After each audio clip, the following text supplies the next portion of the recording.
Hello, beautiful MILFs, and welcome back to another episode of the MILFs Who Pivot podcast, where the term MILF is short for Money Making Independent Lady Friends.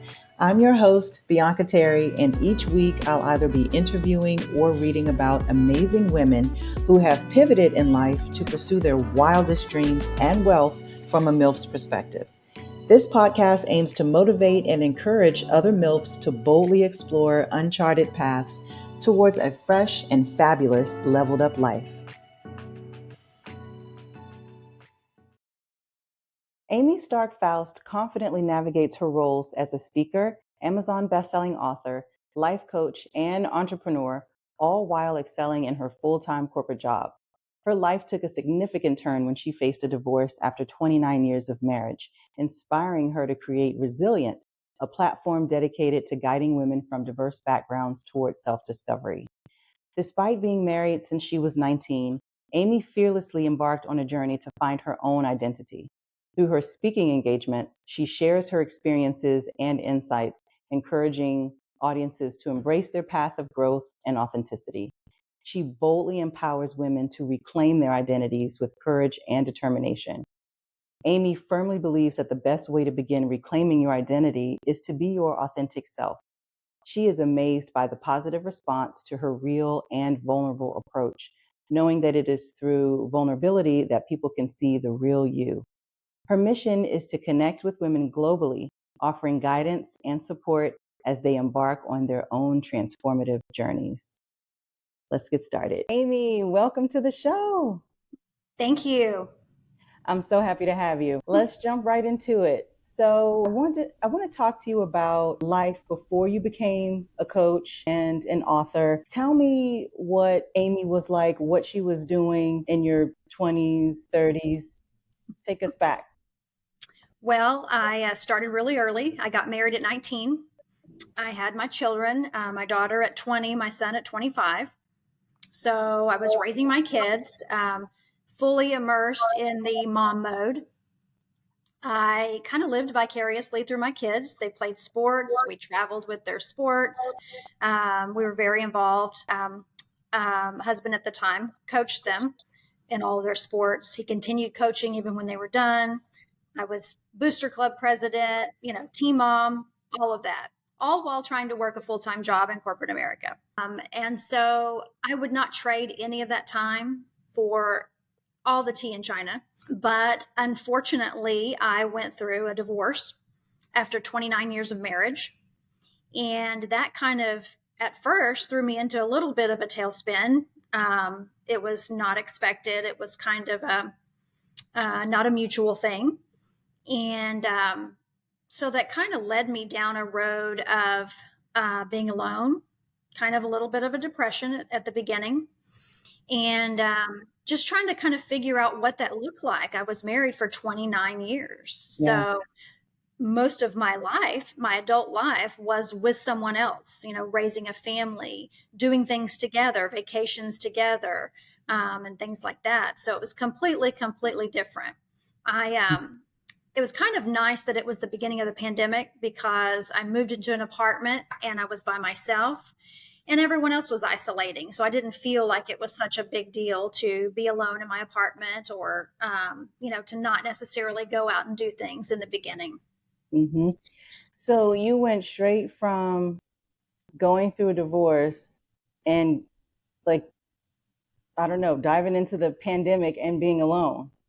I did. Oh my I did. gosh, in So 29 years.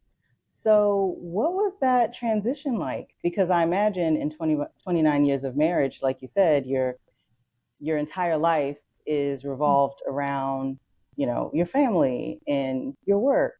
So what was that like? Did you have any moments where you thought, okay, what am I going to do next? Or I don't know what I'm going to do. lots, lots, Yeah. especially in the beginning. It was like, wow, it's so quiet in here. I was used to my kids' friends coming over. My kids were adults when we went through our divorce. Okay. They're 28 and 32 now. So they were adults, but I was still used to having them around to some degree and their friends. And so it was very, very quiet in my apartment. So I had to kind of adjust to that. and then adjust to cooking. I had no idea how to cook for one person. I was used to cooking tons of food. I still don't know how to cook for one person, but um, so everything about my life was completely different. It was learning to sleep alone, be alone. That was the first time I had ever been alone since I was 19, with no Mhm. children, no spouse.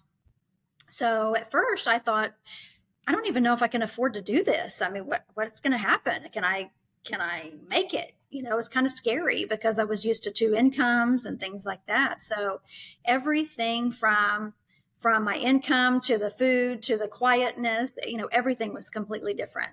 So it was having to get used to that environment, and it took some getting used to.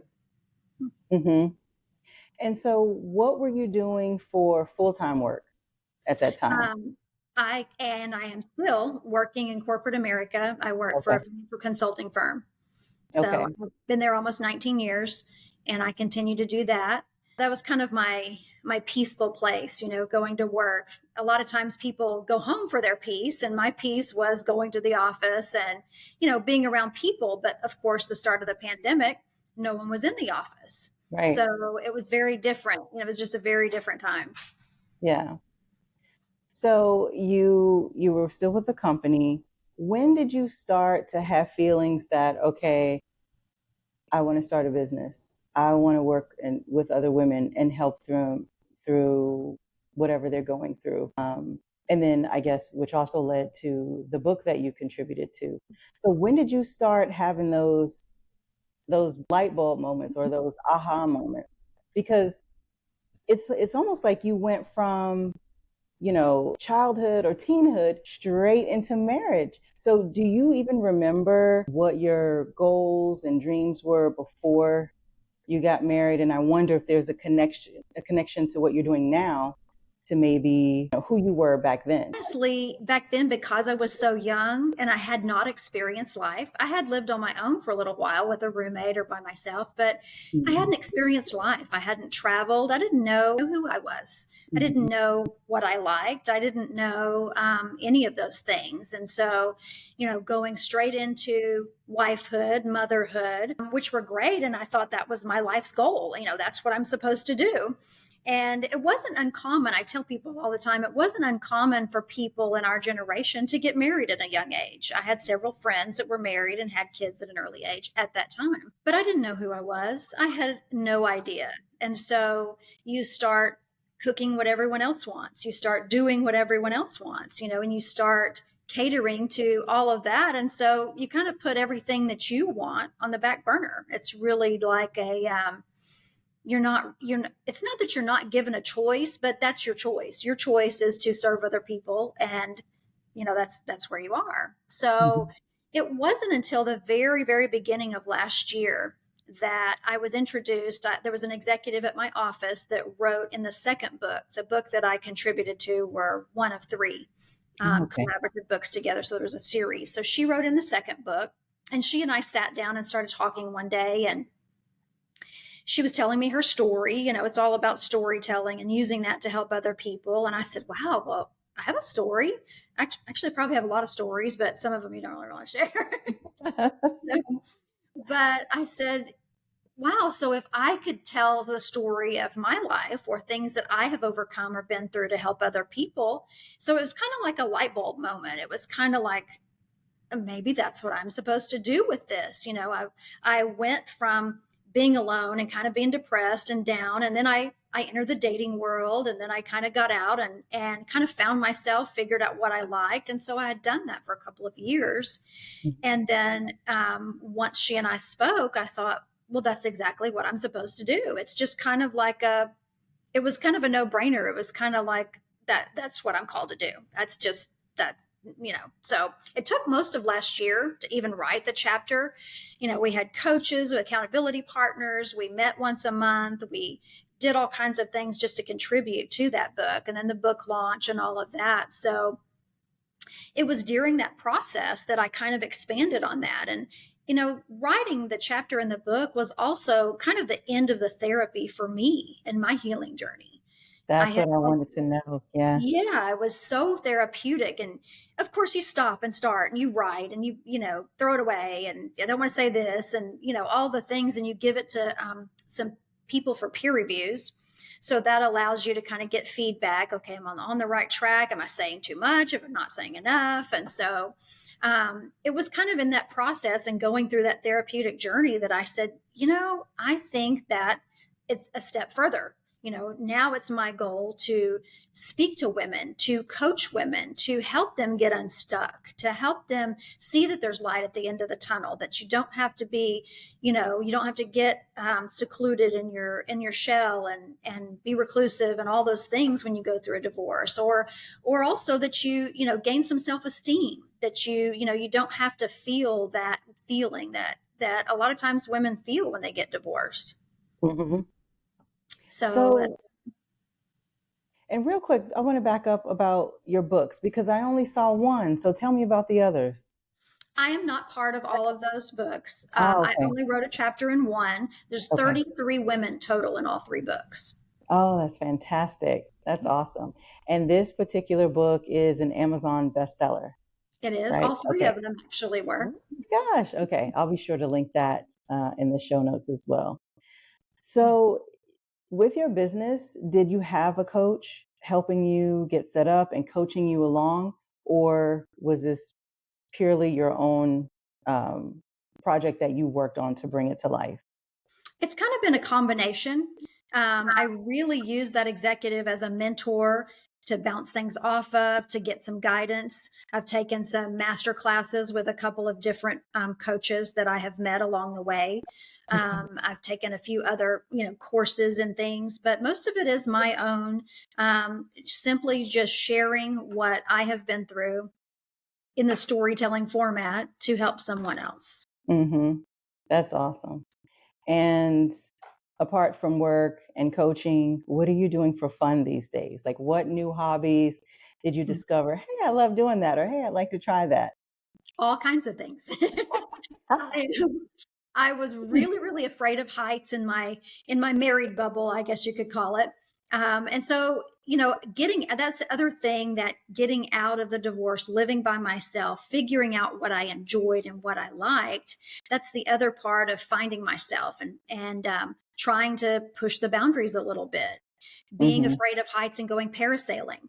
And being kind of afraid to get too far out into deep water and taking the kayak way out there or whatever. So any and everything that I can possibly do and have since that time has been awesome. And it's, pushing those boundaries and realizing that, there's more to life than just what I was doing.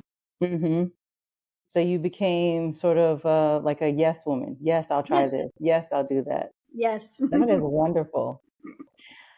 Um, Another thing I wanted to talk about was, let's talk finances for a quick second, because when we go through major pivots in life, and in your case, a divorce, did you have to completely start over? I know you were working, but how important is, building for retirement, building wealth at this stage in your life? How important is that for you right now? It's huge. And there's a much more emphasis put on that now that I'm by myself. Previously, when you've got two incomes, it's easier to save a little more, or it's easier to probably spend a little more, probably a little more than you need to. You're a little more loosey goosey. You definitely have to be more budget cautious. But it was very interesting. And I'm always a believer that everything happens for a reason, Hmm. and that God's got you. I just totally believe that. So I was in my apartment going, how am I going to pay for this? Because apartments aren't cheap, and Right. I'm in Dallas. I work downtown Dallas. So I'm in Dallas near. So it's not cheap. So I'm in there for only a couple of months and I get a raise and a promotion at work. And it more than covered, the deficit that I thought I was going to have and paying my bills, which was wonderful. So it took a little bit of Mhm. stress off and allowed me to be able to do some things, go parasailing, do some things that I wanted to be able to do. But it's also, it causes you to kind of look at your finances and say, okay, well, I'm not going to have the income of someone else.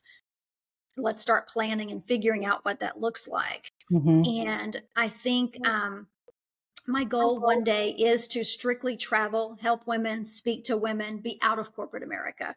Mm-hmm. But I have a long way to go for that yet. So it's all Still, right. it's, you got to plan for the future, always Absolutely. moving, always pivoting. I love to hear that.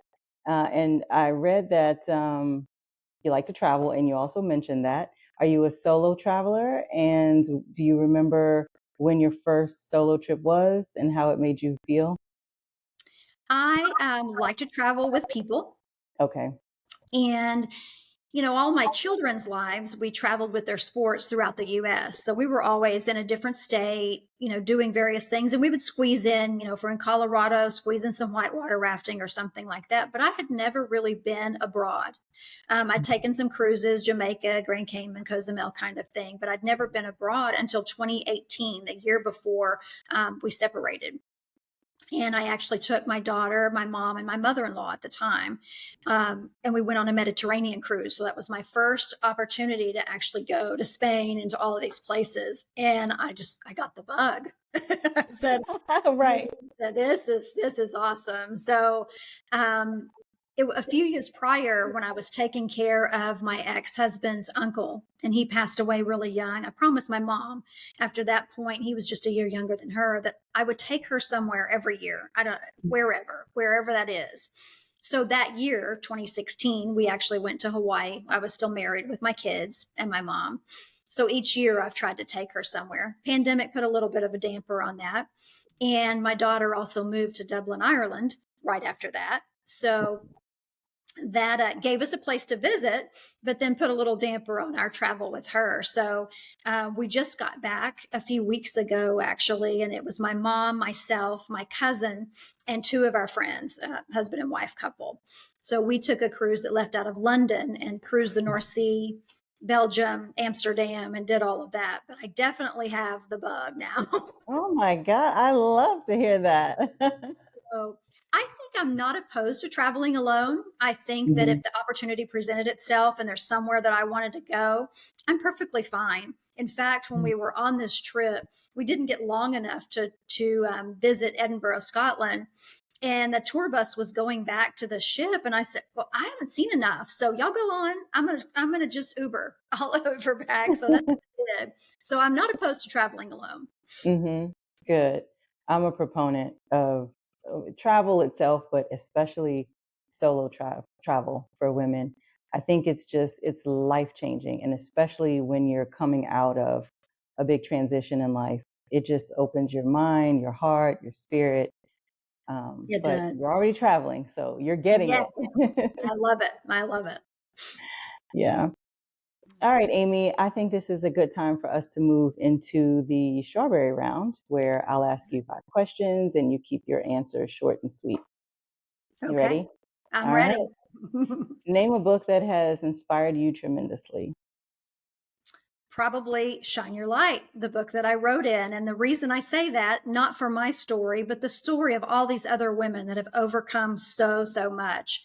And the series of books, all of the women that have been through various different things, it is an inspiration to anyone who's come across death, divorce, separation, any type of thing that they've been through. So all of them really inspired me.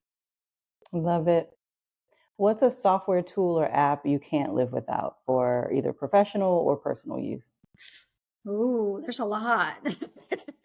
um, Probably lately it's been social media because I Okay. think that's probably the biggest and easiest way to get your name out there, to communicate with friends and family that are not near, and that sort of thing. So I think social media is probably, but then Canva also allows you to create so many different things, from business cards to logos to that sort of thing. So that's Hmm.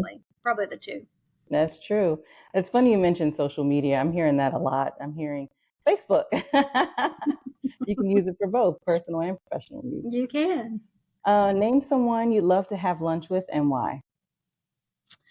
I would love to have lunch with my mama. She's been gone for a really long time. Mhm. And I thought she was the saint of all grandmas. She never, ever said a harsh word about anyone my entire life. Mhm. She was an inspiration. She was an administrative field like I have been in for years. Mhm. I guess it was called a typist or a secretary at the time. And I loved her. I adored her. So if I could have lunch with someone, it would surely be my mama. That's sweet. Do you have a life motto or favorite quote that you live by? You know, that goes along with the words that people are saying, what's your word for this year? Or what is this? And, Mhm. I think my word this year has been determination. I am determined in a lot of ways, but also the things that I live by or that I would tell people is be yourself, be authentically you. That's probably the biggest and most important thing. And that's something that not everyone does. Absolutely. Absolutely right. Last one is, what's your top self-care ritual?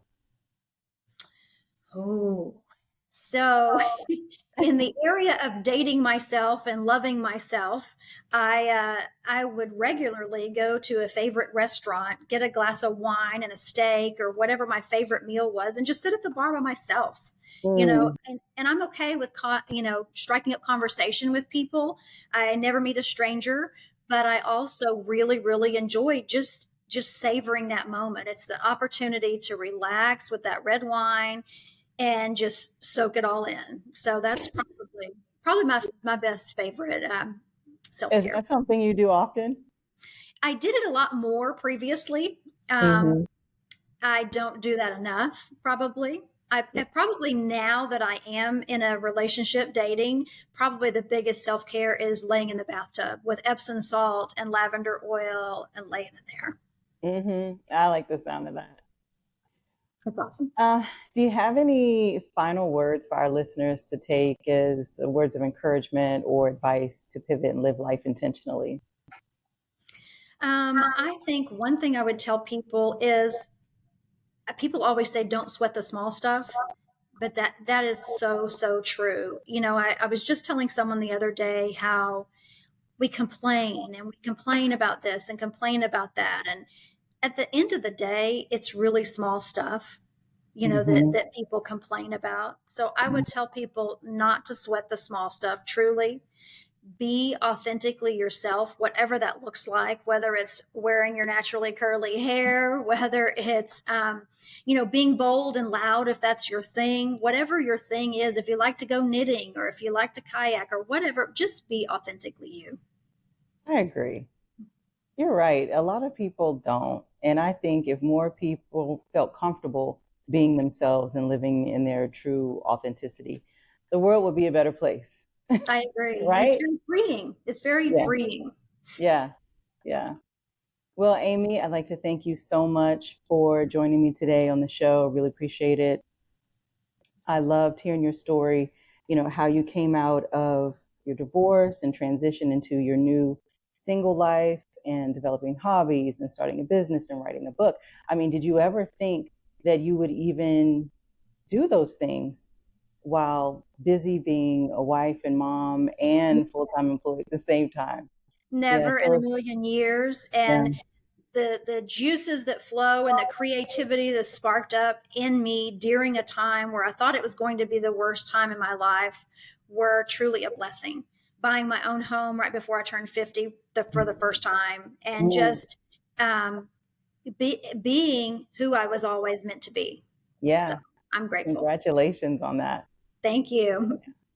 So for our listeners who interested in getting in touch with you or learning more about you or your business, what links would you like to share? And I will put them in the show notes. All right. My website is my-resilient-journey.com. Okay. And then on Facebook and Instagram, I have Amey Deanne, AmeyDeanne, on Facebook and Instagram, and also Resilient, Resilient, because I'm here in Texas. Okay. Mhm. Awesome. I got it. All right, Amey. Thank you again. Take Thank you care. so Nice to much. meet you. Nice to meet you. Thanks for having me. You're welcome. Bye bye. Bye bye.